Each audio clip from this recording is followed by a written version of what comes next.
23 जुलाई को देश का आम बजट आने वाला है। पूरा देश वित्त मंत्री के पिटारे में क्या है ये जानने के लिए बेकरार है।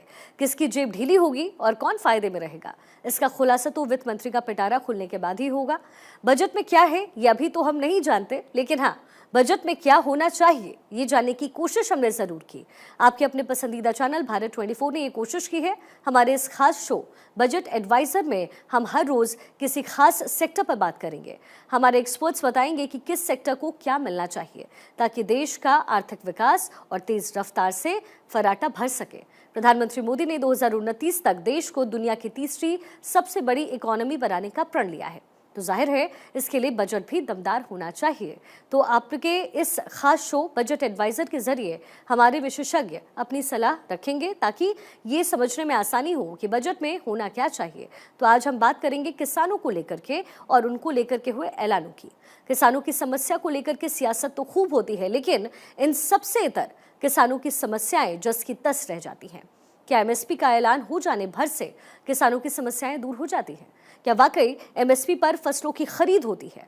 क्या किसानों की आय दोगुनी करने की दिशा में सरकार आगे बढ़ सकी है? इन तमाम सवालों के साथ आज हम जानने की कोशिश करेंगे कि खेती किसानी के क्षेत्र में सरकार को बजट में क्या क्या प्रावधान करने चाहिए। तो आइए शुरू करते हैं हमारा खास कार्यक्रम बजट एडवाइजर।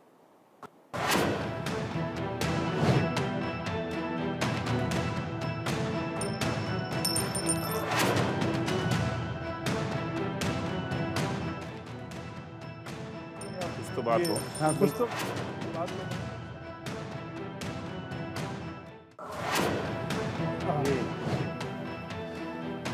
देखिए, हमारा देश जो है कृषि प्रधान देश है और देश की आधी से ज़्यादा आबादी आज भी खेती किसानी पर निर्भर है। तो जितना हमारा जो है किसान मजबूत होगा, खेती किसानी मजबूत होगी, उतना ही जो है देश की अर्थव्यवस्था मजबूत होगी। सही बात। तो इसके लिए जो है फसलों की अच्छी कीमत किसान को मिलनी बहुत आवश्यक है और जो एमएसपी की लीगल गारंटी की जो मांग है वो बहुत ही उचित मांग है किसानों की। दूसरा, एक पीएम किसान योजना जो सरकार ने दी हुई है, बड़ी अच्छी योजना है। इसमें लेकिन फ़िलहाल 6,000 रुपये प्रति वर्ष किसानों को दिए जाते हैं, लेकिन ये दिसंबर 2018 में इस योजना को शुरू किया गया था और पिछले 5-6 साल के बाद भी इसमें कोई बढ़ोतरी नहीं की गई है, जबकि महंगाई दर यदि आप देखें तो 5-6% एवरेज रही है। इस लिहाज से जो है इसका थोड़ा सा अगर अमाउंट लगभग बढ़ा करके 12,000 के आसपास प्रति किसान कर दिया जाए तो एक अच्छी मदद जो है किसानों को मिल सकती है। इसी तरह के किसान क्रेडिट कार्ड की बात है, इसमें अभी फ़िलहाल 3 लाख रुपए तक की जो है उस पर शॉर्ट टर्म लोन दिया जाता है, क्रॉप लोन। तो हमारा निवेदन है कि इसमें हमारी ज़मीनें जो है 50-60 लाख रुपए की या लगभग 1 करोड़ से ज़्यादा तक की भी जो है आड़ रहती हैं, मोर्गेज रहती हैं, इस राशि को बढ़ा करके 10 लाख रुपये किया जाए और इस पर फ्लैट 4% के आसपास जो है मिलना चाहिए ब्याज।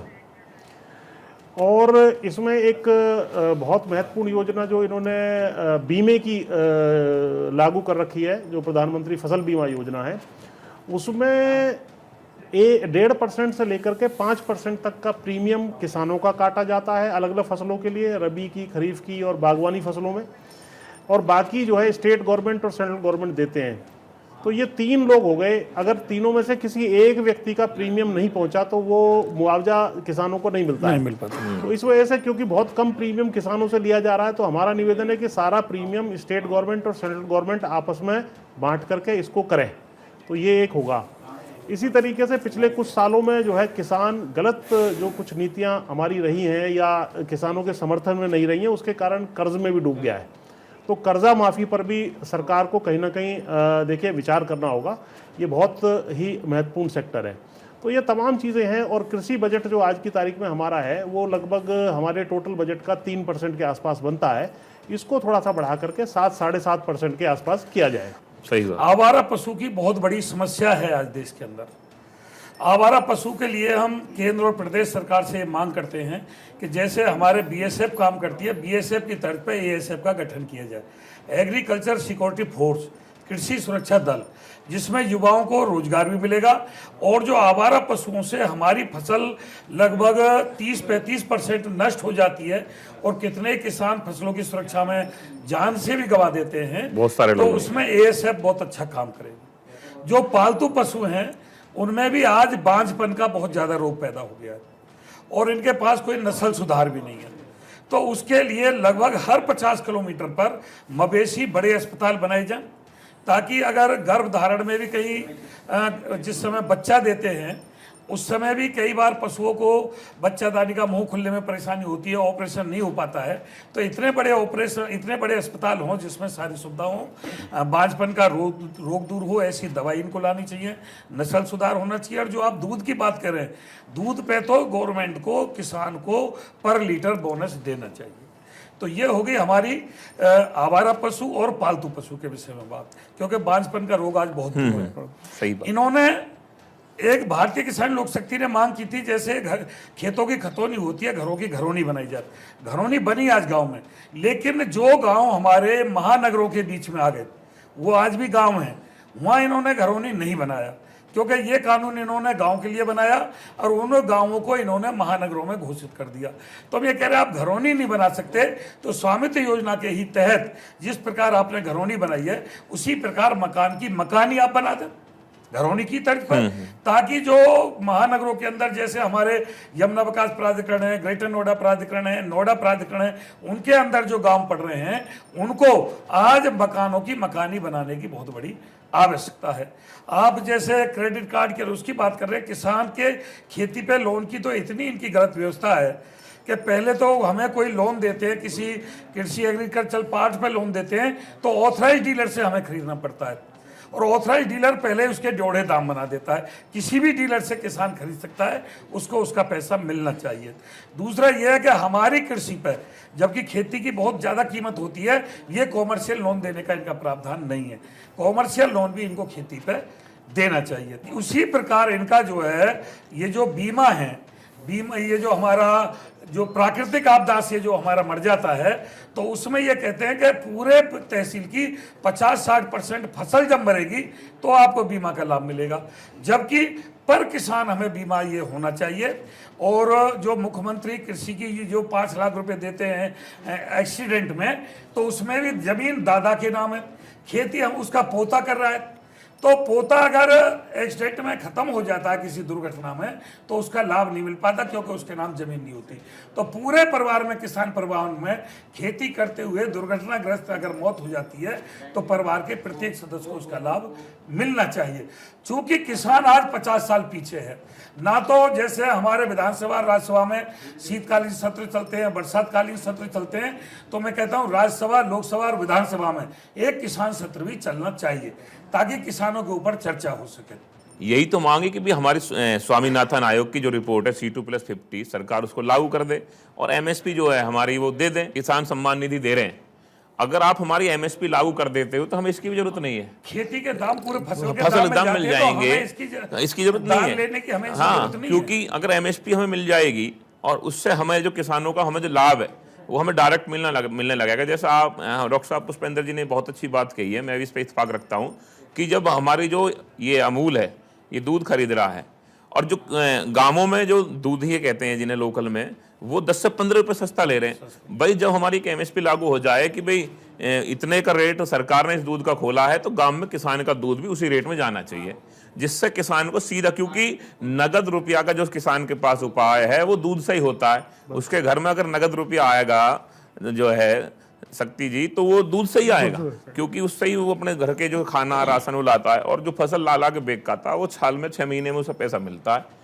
तो और मैं तो एक जैसे सरकार को एक सुझाव दूंगा, जिस तरह 60 साल में टीचर की जो आर्मी मैन है उनकी या जो भी सरकारी महकमे बढ़ोतरी होती है, वो बढ़ोतरी महंगाई की बढ़ोतरी, और जो हमारे बुजुर्ग किसान 60 साल के हो गए हैं, मेरा सरकार से इस बजट में ये भी निवेदन है कि उनको भी पेंशन के रूप में पैसा देना शुरू करेंगे। हम और आप जहाँ बैठे हुए हैं नोएडा, ये उत्तर प्रदेश की 100 विंडो है, यहाँ के किसानों की जमीनें चली गई, यहाँ के किसानों की जमीन चली गई। उन्हें आज तक 10% के प्लॉट जो सरकार देती थी वो नहीं दे रही है। उनके परिवार 30-30, 35-35 साल 3-3 पीढ़ियाँ खत्म हो गई, आप उनका मुआवजा नहीं दे रहे हो। 10 साल हो गए, अब इन्हें कुछ ऐसा करना चाहिए जिससे ये लगे कि स्टेबल सरकार आपकी है, जनता ने चुन के भेजी है। तो इन किसानों के सरमाएदारों की सरकार नहीं है, आम जनता की सरकार है। आम जनता ने इसमें वोट दिया है जो हमारी सरकार है। इससे यही निवेदन है कि इस बजट में आप सब में ज्यादा काम अगर करें तो किसान पर करें, जिससे अगर अब की बार किसान नाराज हो गया तो दिल्ली को घिरने में टाइम नहीं लगेगा। जो ग्राउंड रियलिटी है कृषि सेक्टर की, उसको रखा है। पुष्पेंद्र जी ने बताया, आपने बताया कि क्या दिक्कतें हैं और क्या आपकी अपेक्षाएं हैं सरकार से। लेकिन मैं इसके साथ साथ एक चीज़ जोड़ना चाहता हूं कि एग्रीकल्चर सेक्टर में अगर विकास देखना है तो हमें वैज्ञानिक कृषि की ओर भी देखना होगा। वैज्ञानिक जो नए शोध हो रहे हैं उनको भी अमली जामा पहनाना होगा और उससे हम अपने किसानों को सशक्त कर सकते हैं, उनकी आमदनी को बढ़ा सकते हैं, उनके आमदनी को बेहतर कर सकते हैं। जो वैज्ञानिक कृषि के लिए जो आवंटन है वो मात्र 0.6% का है, जिसको कम से कम बढ़ाकर 1% किया जाना चाहिए। और उससे होने वाले लाभ या उससे होने वाले जो शोध हैं या जो नए किस्म की प्रजातियों का निर्माण हो रहा है जिससे बेहतर उत्पाद दिया जा सकता है, उनको किसानों तक पहुंचाया जाए, जिससे कि उनकी जो खेती बेहतर हो, उनकी आमदनी बेहतर हो और वो आगे आगे सशक्त होते चले जाएं। और वैज्ञानिक कृषि से मेरा ये भी मानना है कि उसको बेहतर उसका जो है संचालन भी जरूरी है। क्योंकि मान लीजिए आपने 1 रुपया खर्च किया और 50 पैसे का नुकसान आप उठा रहे हैं, उसको सही तरीके से मेंटेन नहीं कर रहे हैं। कृषि प्रोड्यूस को जब वो तैयार हो जाता है उसको आप तो सही तरीके से रख रखाव नहीं कर पाते हैं तो उससे भी नुकसान है, सिस्टम में कमी भी है। हाँ, तो वो उस सिस्टम को सुदृढ़ करने की जरूरत है और उस सिस्टम को सरकार कर सकती है, एकदम कर सकती है, सरकार कर सकती है, प्राइवेट प्लेयर्स के साथ मशीनरी है, पूरी मशीनरी है प्राइवेट। जैसे आप बता रहे हैं वैज्ञानिक तरीके से काफी दिन से ब्लॉक के माध्यम से गाँव में खेती की मिट्टी की जाँच होती है। ब्लॉक के कर्मचारी आते हैं, मिट्टी ले जाते हैं और उसको लैब से जांच करते हैं, लेकिन उसकी रिपोर्ट जब आती है तो वो किसान तक नहीं पहुंचती। तो उसी लेना मैं कह रहा हूँ खर्चा हो गया मिट्टी जांच पे, बेहतर वेयर हाउसिंग होनी चाहिए, कोल्ड स्टोरेज होने चाहिए, जिससे कि आप जो मान लीजिए किसान उत्पाद तैयार कर रहा है उसका 10% भी अगर नुकसान हो रहा है तो वो अगर उसको हम बेहतर संसाधनों के माध्यम से तय कर सकते हैं। बाढ़ आ गई, किसान का सब बर्बाद हो गया। सरकार के पास सेवरी तहसीलदार है, पटवारी हैं, ये सब व्यवस्था बनाए। अभी पिछली बार हमने क्या देखा, बाढ़ में चेक आ रहे हैं 13 रुपए का। नहीं, वो सब वही चीजें मैं कह रहा हूं कि आप उनको बेहतर इंफ्रास्ट्रक्चर दीजिए, बेहतर शोध के लिए उसको जो संस्थान है उनको आप अनुदान दीजिए। और दूसरी चीज मैं ये बताना चाह रहा था कि भाई आप जो मार्केट है, जो जहाँ पर किसान अपने प्रोड्यूस को बेचेगा, जो इनाम करके आपने जो एक संगठन तैयार किया उसमें 1300 साढ़े 1300 के आसपास आपने बाजार ऑनलाइन तैयार किए, तो उनको भी सुदृढ़ कीजिए कि एक प्रदेश का किसान दूसरे प्रदेश में भी अपने उत्पाद को सही मूल्यों पर बेच सकता है। और उस प्रणाली को अगर आप टेक्नोलॉजी के माध्यम से सुदृढ़ करते हैं तो उसका लाभ निश्चित तौर पे जो मार्जिनल किसान है उसको भी मिलेगा। इसके अलावा एक आयात निर्यात नीति में भी हमें सुधार करना होगा। उसे कंसिस्टेंसी चाहिए। जब हमारा माल बाहर महंगा बिक सकता है तो उसी वक्त जो है उसके ऊपर, जैसे प्याज के ऊपर लगाया, गेहूं के ऊपर लगाया, चीनी के ऊपर लगाया, तो एक टैक्स जो है सरकार लगा देती है, प्रतिबंध लगा देती है, वो भी सुधार होना चाहिए, एकदम होना चाहिए। और पेंशन की बात आपने बहुत बेहतरीन की है। इसमें मेरा भी सुझाव है कि 3000 रुपए प्रति माह जो 60 साल से ऊपर किसान है उसको दिए जाएं।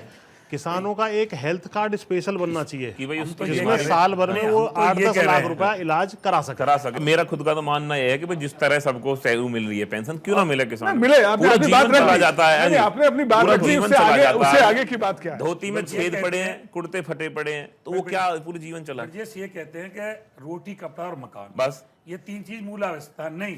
मैं ये कहता हूँ शिक्षा, स्वास्थ्य और रोजगार,